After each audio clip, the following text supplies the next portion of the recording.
எவன் சுகதுக்கத்தை சமமாக கருதுகிறானோ அவனே மோட்சத்தை அடைகிறான். அர்ஜுனா, நீ யாரையும் அழிப்பதும் இல்லை, உன்னால் யாரும் அழிவதும் இல்லை. உன்னால் ஒருவன் மரணிக்கிறான் என்றால் அவன் மீண்டும் பிறக்கிறான். ஆன்மாவை எந்த வாளும் வெட்டாது, எந்த அக்னியும் எரிக்காது, அது நீரில் நனையாது, அதை காற்று உலர வைக்காது. அதோ கண்ணெதிரே வில்லேந்தி நிற்கிறாரே என் தாத்தா பிதாமகர் பீஷ்மாச்சாரியார், அது வெறும் ஆன்மாதானா? அவர் உடல் வெறும் பொய்யா? அவர் தம் கரங்கள் கொண்டு என்னை ஆசீர்வதித்ததும் பொய்யா? அதோ எனக்கு வில்வித்தைகள் போதித்த குருமார்கள் இருக்கிறார்களே, அவர்களும் பொய்யா?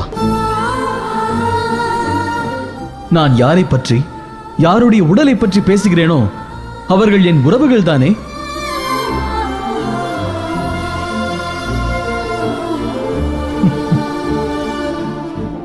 ஆன்மா அழிவில்லாமல் மீண்டும் மீண்டும் பிறக்கலாம், ஆனால் மனித உடல் அழிந்து போகிறதே. அர்ஜுனா, மனிதன் பிறப்பது உண்மை. ஆனால் அவன் என்று பிறக்கிறானோ அன்றே அவனது மரணமும் உறுதியாகி விடுகிறது. உறுதி செய்யப்பட்ட மரணம் குறித்து நீ ஏன் வருந்துகிறாய்? பிறப்பு, இறப்பு, மறுபிறப்பு என்ற நீண்ட பாதையில் வருத்தத்திற்கு இடமேது? இப்போது யார் உன் எதிரில் இருக்கிறார்களோ அவர்கள் இதற்கு முன்பும் இருந்தார்கள். ஆனால் அப்போது நீ அவர்களை அறிந்திருக்க மாட்டாய். அவர்கள் இப்பிறப்பிற்கு பின்பும் இருப்பார்கள். அப்போதும் நீ அவர்களை அறியப் போவதில்லை. ஆகவே முன்பும் பின்பும் இவர்கள் உன் உறவுகள் இல்லை. இந்த உறவு இப்போது இடையில் ஏற்பட்டது. உன் தாத்தாவையும் குருதேவர்களையும் இந்த ஜென்மத்தில் மட்டுமே அறிய முடியும். இதற்குப் பிறகு நீ அவர்களை பற்றி கவலைப்படுவது அர்த்தமற்றது பார்த்தா.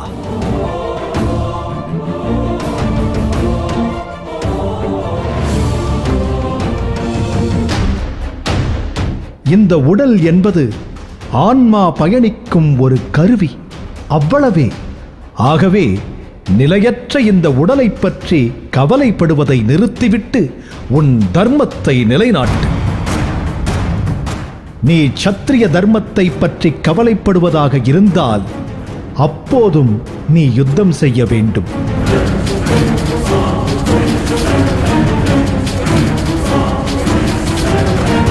ஏனென்றால் அதர்மத்திற்கு எதிராக அஸ்திர சஸ்திரம் ஏந்துவதே சத்திரிய தர்மம்.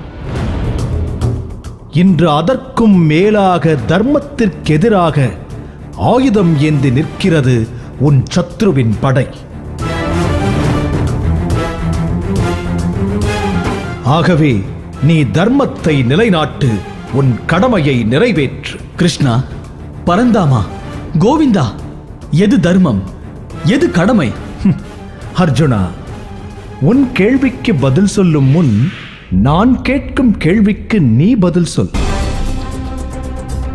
இப்போது நீ யார்? நான் துரோணாச்சாரியாரின் சீடன். இதை தவிர நீ ஒன்றுமில்லையா? நான் குந்தியின் புத்திரன். அவ்வளவுதானா? அதற்கும் மேலாக நான் சத்திரியன். நீ சத்திரியனாக இல்லாவிட்டால் துரோணாச்சாரியரின் சீடனாக இருக்க இயலாது. அதேபோல் குந்தியின் மகனாக பிறந்திருக்கவில்லை எனில் சத்திரியனாக இருந்திருக்க முடியாது. ஆகவே நீ சத்திரிய தர்மத்தை நிலைநாட்டு.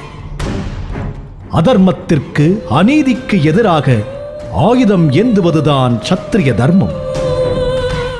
இப்போது நீ யுத்தம் செய்ய மறுத்தால் உன் சத்துருக்கள் மட்டுமல்ல, நாளைய சரித்திரம் உன்னை பேடி என்று தூற்றும்.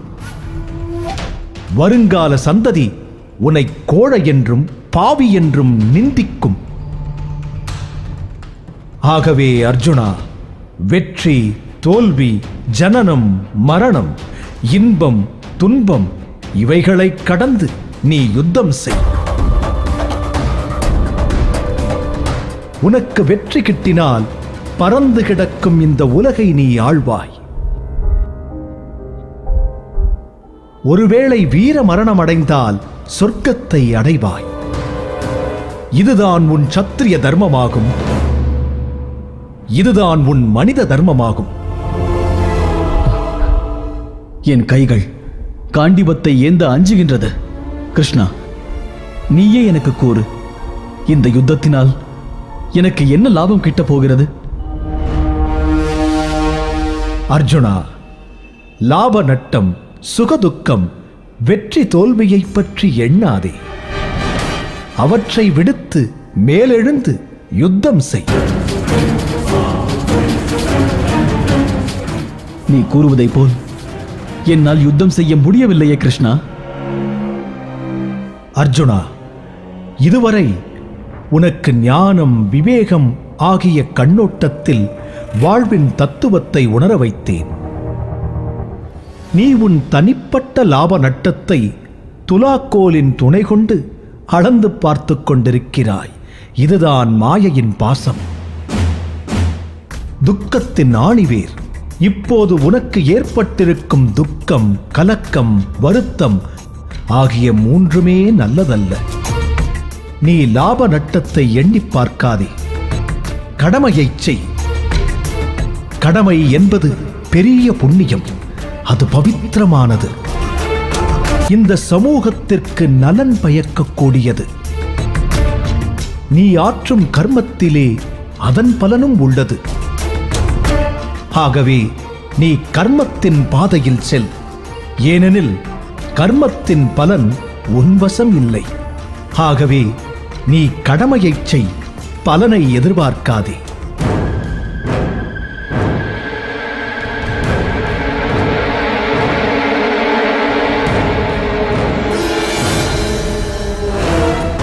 கிருஷ்ணா, பலனை பற்றிய சிந்தனைதானே கடமையை செய்ய தூண்டும்? கர்மம் இல்லாமல் வாழ்க்கை இல்லை. ஆனால் கர்மத்தின் பலன் உன் கையில் இல்லை. எவனுக்கு வெற்றியால் மகிழ்ச்சி இல்லையோ, தோல்வியால் துக்கம் இல்லையோ, அவனே சிறந்த யோகி. அவனே ஞானி. ஆகவே நீ ஒரு யோகியாக நின்று உன் கடமையாற்று.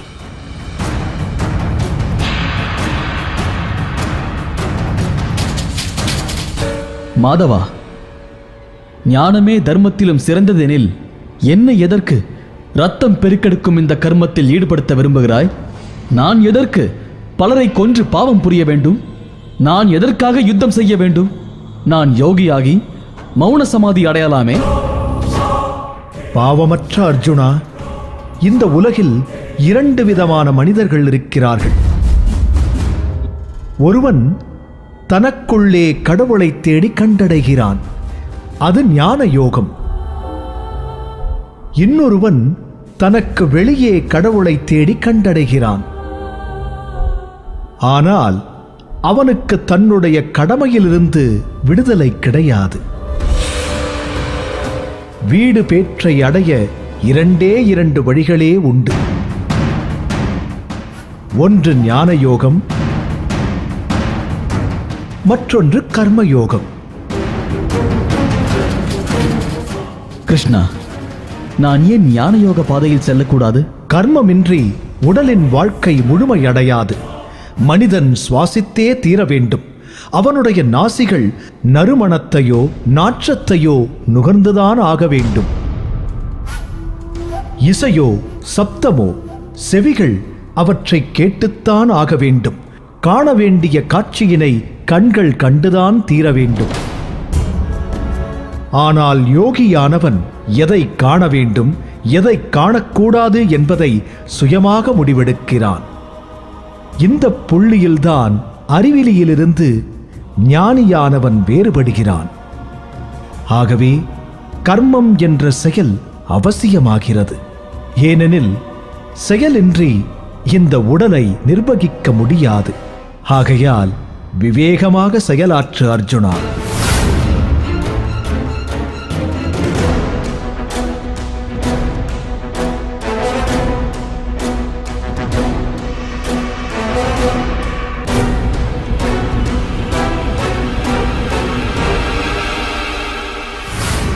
ஆகையால் அர்ஜுனா, கர்மத்தை ஒரு வேள்வியைப் போல் நீ செய்வாயாக. கர்மம்தான் வேள்வி. கர்மம் என்ற வேள்வியை ஏற்பவன் பிரம்மனாகிறான். கர்மத்தின் வழி நேராக பிரம்மத்தை சென்றடைகிறது. ஆகவே சிருஷ்டி என்ற படைப்பின் சக்கரம் சுழலாதவன் வாழ்க்கை அர்த்தமற்றதாகிறது. நீ அந்த அர்த்தமற்ற வாழ்க்கையை தேர்ந்தெடுக்காதே.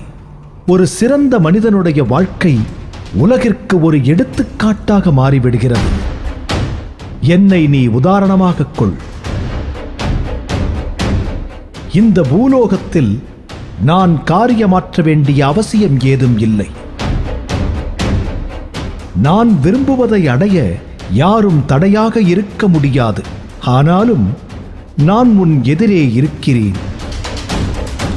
காரியமாற்றிக்கொண்டே இருக்கிறேன்.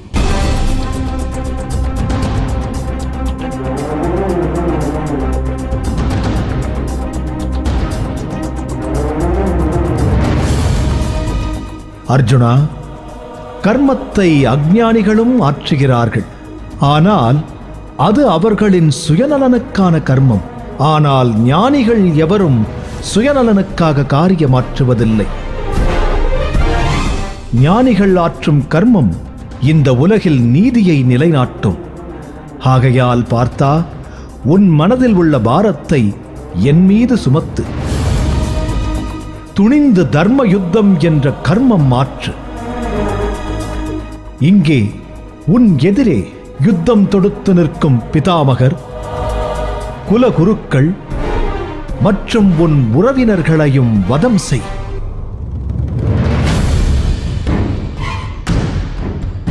அது பாவச் செயலாகாது. ஏனென்றால் கடமை என்பது பாவத்திற்கு அப்பாற்பட்டது. அவர்கள் வீர மரணம் எய்தினாலும் அந்த மரணம் நன்மையே பயக்கும். நீ வீர மரணம் எய்திவிட்டால் கூட அதுவும் நன்மைக்கேதான். ஆகவே பார்த்தா, யுத்தம் செய். கிருஷ்ணா, மனிதன் பாவங்களை செய்ய ஏன் ஆசைப்படுகிறான்? அவனை தூண்டுவது யார்? மனிதனை பாவம் செய்ய தூண்டுவது அவனது காமம், சுயநலம், கோபம், மோகம். இந்த சத்துருக்களை புரிந்து கொள் பார்த்தா. புகை நெருப்பையும் புழுதி கண்ணாடியையும் மறைப்பது போல ஞானத்தை கர்வமும் கோபமும் மறைக்கின்றன.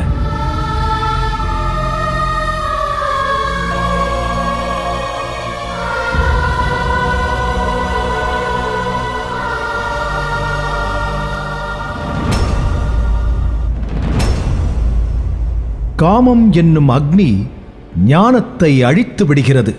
எனவே காமம் ஞானத்தின் எதிரி. பார்த்தா, ஜட உறுப்புக்களை விட புலன்கள் சிறந்தது. ஐம்புலன்களை விட மனம் சிறந்தது. மனதை விட புத்தி சிறந்தது. புத்தியை விட சிறந்தது ஆன்மா. ஆன்மாவை பற்றி நீ சிந்தித்துப் பார். பார்த்தா, நீ என்னுடைய பக்தனும் ஆவாய், நண்பனும் ஆவாய். எனவே நான் இனி உனக்குச் சொல்ல இருக்கும் யோகம் வெகுகாலமாய் மறைந்திருந்தது. இந்த உலகை சிருஷ்டிப்பதற்கு முன்பாக யாம் சூரியனுக்கு அளித்தோம். சூரியன் மனுவுக்கு அளித்தார். மனு இக்ஷ்வாகுவுக்கு அளித்தார். தாங்கள் இதை சூரியனுக்கு அளித்தீர்களா? தாங்கள் நிகழ்காலத்தில் பிறந்தவர். ஆனால் கதிரவனோ காலத்தை கடந்தவர். சிருஷ்டியின் ஆரம்பத்தை தாங்கள் சூரிய தேவனுக்கு அளித்தீர்கள் என்றால் நான் எவ்வாறு ஒப்புக்கொள்வது? ஆம் பார்த்தா, நீயும் நானும் பிறந்து விட்டோம். பிறப்புகள் அனைத்தும் எனக்கு நினைவுள்ளது. ஆனால் உனக்கு நினைவில்லை. அர்ஜுனா, யாம் பிறப்பில்லாதவன், அழிவில்லாதவன். எல்லா ஜீவராசிகளுக்கும் நானே கடவுள். யாம் என்னை இயற்கைக்கு அடிமையாக்கி எமது யோக மகிமையை பயன்படுத்திக் கொண்டிருக்கிறோம்.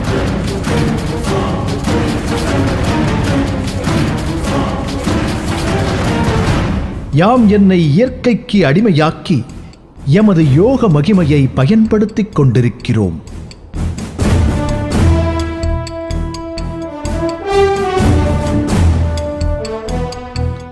எப்பொழுதெல்லாம் தர்மம் அழிந்து போகின்றதோ அப்பொழுதெல்லாம் நான் அவதரிக்கின்றேன். எப்போது அதர்மம் ஓங்குகிறதோ அப்போது நான் வருகிறேன். நல்லவர்களை காப்பாற்ற வருகிறேன். துஷ்டர்களை அழிப்பதற்கு வருகிறேன். தர்மத்தை நிலைநாட்ட நான் யுகயுகமாய் பிறக்கின்றேன். கேசவா, தர்மத்திற்கு ஏன் தீங்கு நேருகிறது? தர்மத்திற்கு ஏன் தீங்கு நேருகிறது என்றால், மனிதன் சுயபந்தங்களை உடைக்க முடியவில்லை. தனது சுயநலத்தை விட்டுவிட்டு சமூகத்தின் நலனுக்கு அவன் ஒன்றும் செய்வதில்லை. பார்த்தா, இது மட்டும் நடந்திராவிட்டால் அரக்கு மாளிகை சதித்திட்டம் நடந்திருக்காது.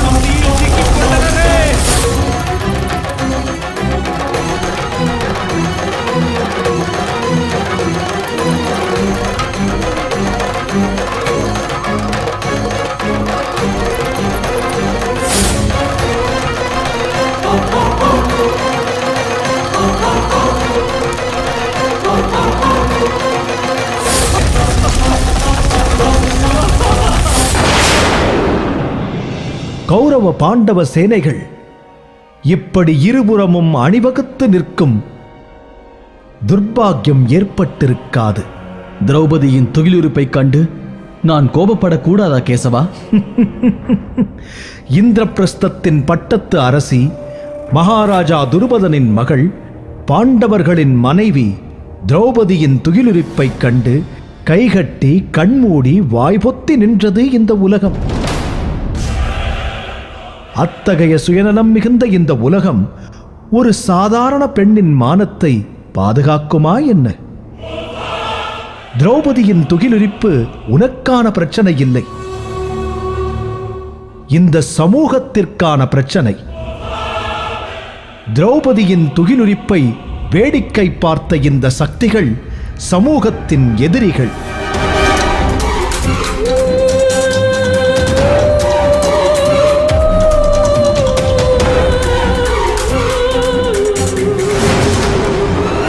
இந்த யுத்த பூமியில் அந்த சக்திகளோடு யாரெல்லாம் நிற்கிறார்களோ, அந்த சக்திக்கு துணை புரிகிறார்களோ, அவர்களோடு போரிட நீ சற்றும் தயங்காதே. உனது தனிப்பட்ட குரோதம், தனிப்பட்ட வஞ்சம் ஆகியவற்றிலிருந்து விடுபட்டு உலக நலனுக்காக யுத்தம் செய். இதுதான் உன் தலையாய கடமை. என்னை பார் அர்ஜுனா, இந்த சமூகத்தையும் அதன் வர்ணங்களையும் குணங்களையும் கர்மங்களையும் யாம் தான் உருவாக்கி உள்ளோம். இருந்தாலும் இந்த சமூகம் உருவாக்கித் தந்த பலனை நான் நாடவில்லை. ஆகையால் நான் கர்த்தாவாக இருந்தும் கூட அந்த பலனை நானும் சேர்ந்தே அனுபவிக்கின்றேன். யார் இந்த ரகசியத்தை புரிந்து கொள்கிறார்களோ அவர்கள் என்றும் தன் கடமையிலிருந்து தவறுவதில்லை. அர்ஜுனா, உனது கர்மத்தின் மீது உன் சுயநலத்தின் நிழலை படரவிடாதே. ஒரு ஞானியாக செயலாற்று. ஞானமே செயல்களின் உட்குவிப்பு, அதன் ஆரம்ப புள்ளி. அது உன்னை மோக பந்தத்திலிருந்து விடுவிக்கின்றன. நீயும் ஞானம் என்னும் படகில் அமர்ந்து பாவத்தின் கடலை கடந்துவிடு.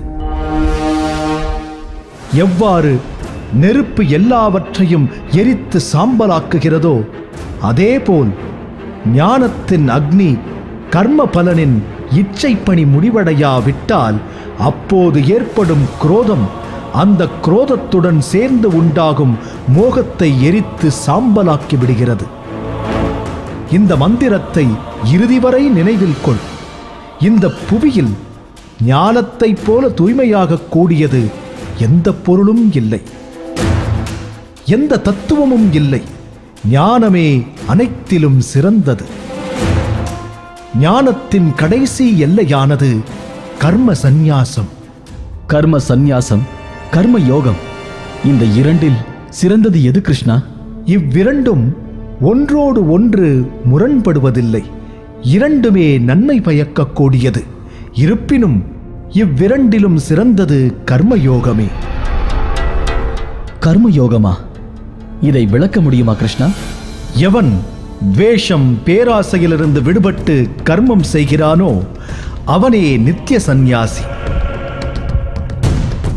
அவனே வாழ்க்கையில் எல்லாவற்றையும் துறந்து இவ்வுலக பந்தங்களிலிருந்து விடுபடுகின்றான். கர்மயோகம் உண்மையில் சுயநலமற்ற தியாகமாகும். இதனால் கர்மயோகம் இல்லாமல் கர்ம சந்நியாசம் நடக்காது.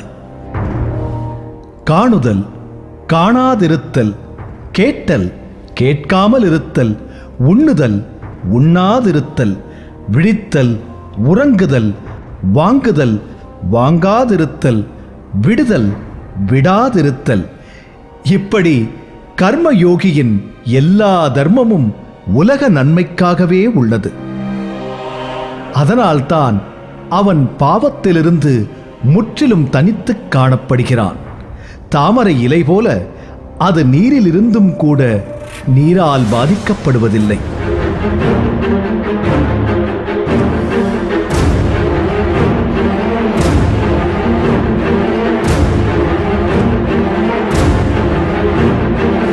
தனஞ்சயா, கர்மயோகி கர்ம பலனை தியாகம் செய்து பரம சக்தியை பெற்று விடுகிறான். அவன் 9 துவாரங்கள் உள்ள உடல் என்ற வீட்டில் சுகமாய் உள்ளான். ஆகையால் ஞானம் என்னும் ஒளியை நீ பெற்றுக்கொள். நீ அவ்வாறு செய்துவிட்டால் எந்த பிரமையில் மாட்டிக்கொண்டிருக்கிறாயோ அதிலிருந்து தப்பித்து விடலாம். அதன்பின் நீ மன அமைதி பெறுவாய். அமைதிக்கு நேரான பாதை கர்மயோகம்தான். எவர் என்னை வேள்வியின் குறியாக, அனைத்துலக தேவனாக, எல்லா உயிரினங்களின் நேசனாக நினைக்கிறார்களோ அவர் மன அமைதி பெறுவார். அர்ஜுனா, என்னை நீ உன் நேசனாக நினைத்திருந்தால் உடனே என் சொல்படி யுத்தம் செய்.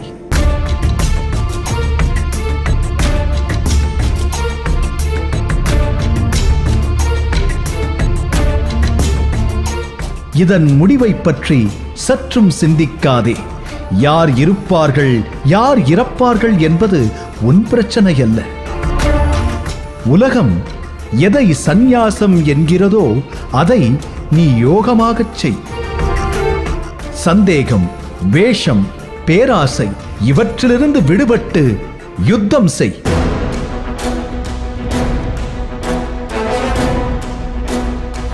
சந்தேகம், வேஷம், பேராசை இவற்றிலிருந்து விடுபட்டு யுத்தம் செய்.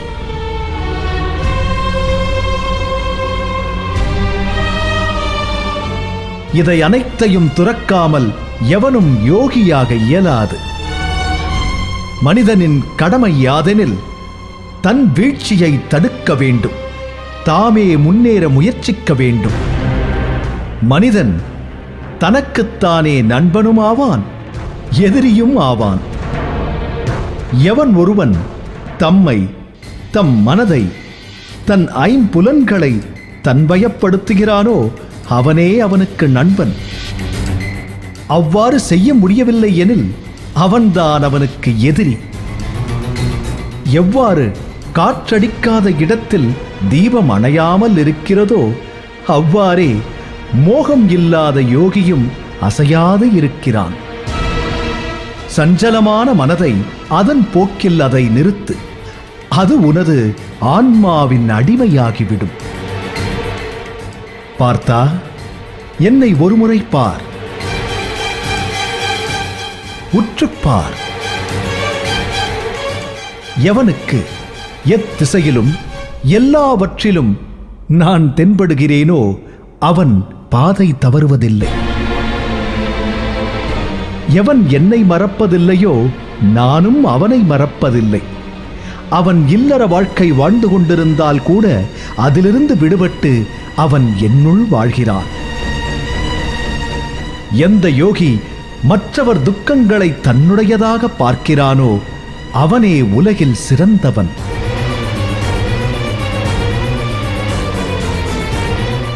யோக பாதையில் நடக்கும்போது மனம் பாதை மாறுமா? இதில் சந்தேகம் என்ன? நிச்சயம் மாறும். எனில் பிரம்மத்தை அடையும் இந்த பாதையிலிருந்து தவறினால் தீங்கு நேருமா? இந்த லோகமோ பரலோகமோ பொதுநலம் நாடும் நல்லோருக்கு என்றும் தீங்கு நடப்பதில்லை. குந்திபுத்திரனே, என்னிடம் மனதை செலுத்து. எல்லாவற்றையும் விட பெரிய சத்தியம் யாம்தான். அண்ட சராச்சரம் எனும் மணிகளை ஒன்றாக கோர்த்திருக்கும் நூல் யாமேதான். நீரின் பிரவாகம் யாம், சூரிய சந்திரனில் உள்ள பிரகாசம் யாம், வேதங்களின் ஓங்காரம் யாம், ஆகமத்தின் சத்தமும் யாம்தான். யாம்தான் மண்ணுலக பவித்திரத்தின் நறுமணம், யாமே அக்னியின் ஜுவாலை, உயிரினங்களின் உயிரும் நான் தான். தவசுகளின் தவம் யாம். அர்ஜுனா, ஆரம்ப வித்து யாம்தான். ஞானிகளின் புத்தி யாம், அறிவாளிகளின் அறிவு யாம், பலவான்களின் பலம் யாம். பிராணிகளில் தர்மத்திற்கு விரோதமாகச் செல்லாத காமமும் யாம்தான். யாம் சர்வமானவன், ஆனால் எந்நேரமும் அகன்று நிற்பவன். யாமே அவிநாசி, யாமே நிர்குணன். பார்த்தா, யாம் கடந்துவிட்ட எல்லா காலங்களிலும் நிகழ்ந்து கொண்டிருக்கும் இக்காலத்திலும் வருங்காலத்திலும் பிறக்க இருக்கும் ஜீவராசிகளையும் நன்கு அறிவோம். ஆனால் என்னை அறிந்தவர் யாரும் இல்லை. யாமே உலகத்தின் தந்தையாவோம் தாயுமாவோம். யாமே ரிக்வேதம், யாமே சாமவேதம், யாமே சுவாமி, யாமே நம்பிக்கை. யாம்தான் துயர், யாம்தான் மகிழ்ச்சி. பார்த்தா, எல்லாவற்றிற்கும் ஆதாரம் யாம். யாமே அனைத்தும். குளிரும் யாம்தான், மழையும் யாம்தான். யாம்தான் உலகின் அழியாத வித்து என்பதை அறிந்து கொள். யாம் எல்லோருக்கும் உறுதுணையான நண்பன். ஆனால் எல்லோருக்கும் சமமானவன். எனக்கு பிடித்தவர் பிடிக்காதவர் எவரும் இல்லை.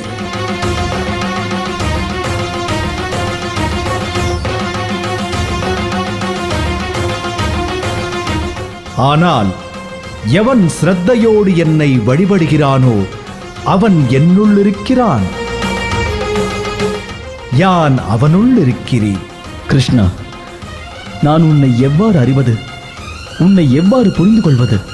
அருள் கூர்ந்து விளக்கு கிருஷ்ணா. குரு சிரேஷ்டனே, எமது பரப்பிற்கு எல்லைகளே கிடையாது. இருப்பினும் கேள். யாமே ஆரம்பமாவோம், நடுவுமாவோம், இறுதியின் இறுதியான நிலையும் ஆவோம். யாம் ஆதித்யர்களின் விஷ்ணு, சூரியன் நட்சத்திரங்களில் சந்திரன், தேவர்களுள் யாம் இந்திரன், புலன்களில் யாம் மனம், யாம் ருத்ரர்களில் சங்கரர், யட்சராட்களின் குபேரர்,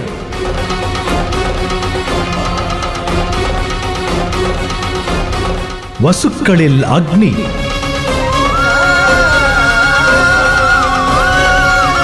பர்வதங்களில் யாம் மேருமலை,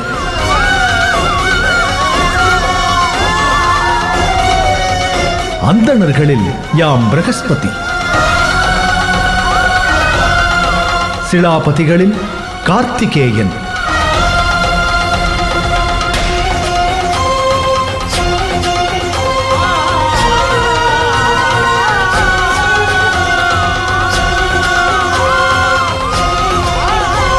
நீர்த்தேக்கங்களில் மகாசாகரம், மகரிஷிகளில் யாம் பிருகு,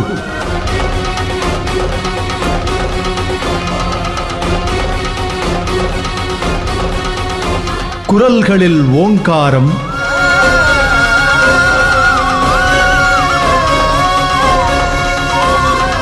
யாகங்களில் யாம் ஜய யக்ஞம்,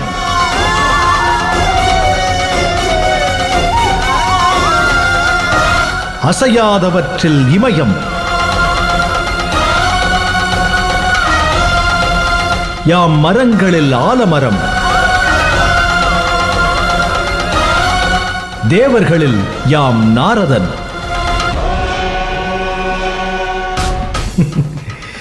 நாராயண நாராயண.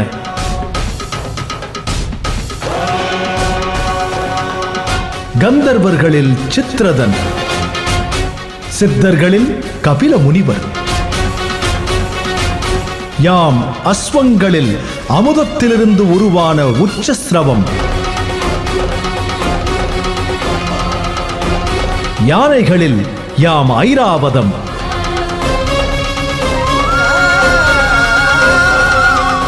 மனிதர்களில் யாம் நரபதி, ஆயுதங்களில் யாம் வஜ்ரம், பசுக்களில் யாம் காமதேனு, உணர்வுகளில் யாம் காமம், நாகங்களில் யாம் ஆதிசேஷன்,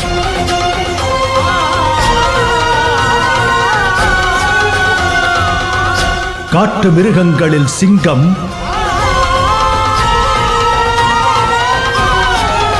வாகனங்களில் யாம் கருடன்,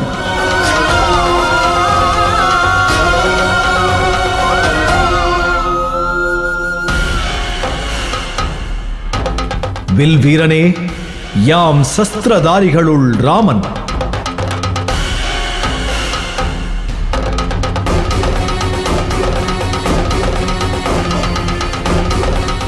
அச்சரங்களில் அகாரம், என்றுமே முடிவில்லாத காலம், யாமே படைப்பாளிகளில் பிரம்மா,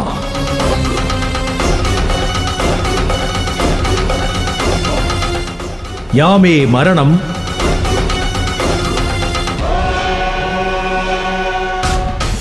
யாமே ஜனனம், யாமே தொடக்கம், யாம் பெண்களில் கீர்த்தி, சீர்வா,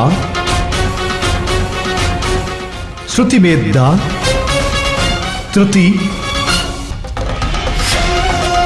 பொறுமை, யாம் காலங்களில் வசந்தம், தேகங்களில் யாம் தேஜஸ், யாம் குணம்,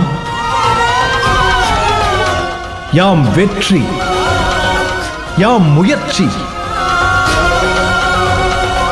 யாம் யாதவர்களுள் கிருஷ்ணன், பாண்டவர்களுள் அர்ஜுனன் யாம்,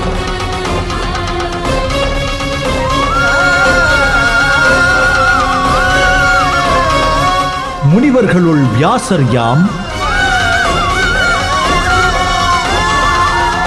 கவிஞர்களுள் சுக்ராச்சாரியர் யாம்,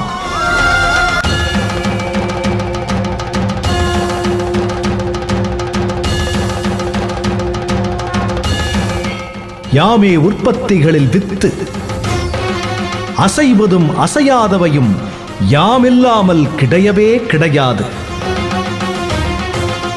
யாம் பிராணன்களின் பிராணம், ஜீவன்களின் ஜீவன்,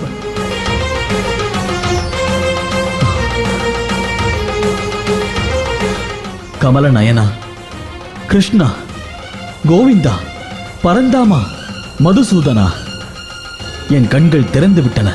தயக்கங்களும் சந்தேகங்களும் அகன்று விட்டன. நீ சொன்னதுதான் உலகின் சத்தியம். அதை தவிர வேறு சத்தியம் இல்லை. பரமேஸ்வரா, நான் உன் தெய்வீக திருவுருவத்தை தரிசிக்க விரும்புகிறேன். பாவமற்ற அர்ஜுனா, உனது இந்த கண்களால் எனது விஸ்வரூபத்தை காண இயலாது. அதை காண்பதற்கு திவ்ய திருஷ்டியை உனக்கு கொடுக்கின்றேன்.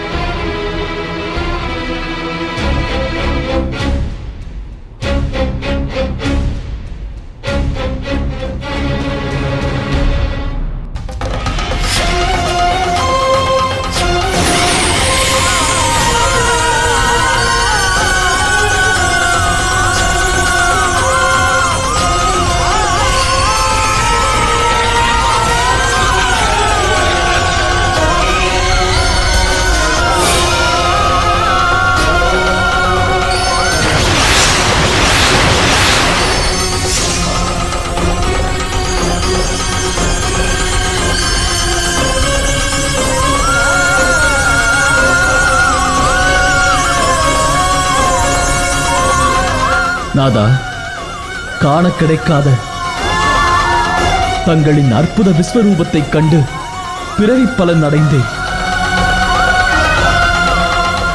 ஆனால் என் உடல் அச்சத்தால் நடுங்குகிறது. ஆகையால் என் மீது அருள் கூர்ந்து தங்களின் இயல்பு நிலையில் தரிசனம் அளியுங்கள்.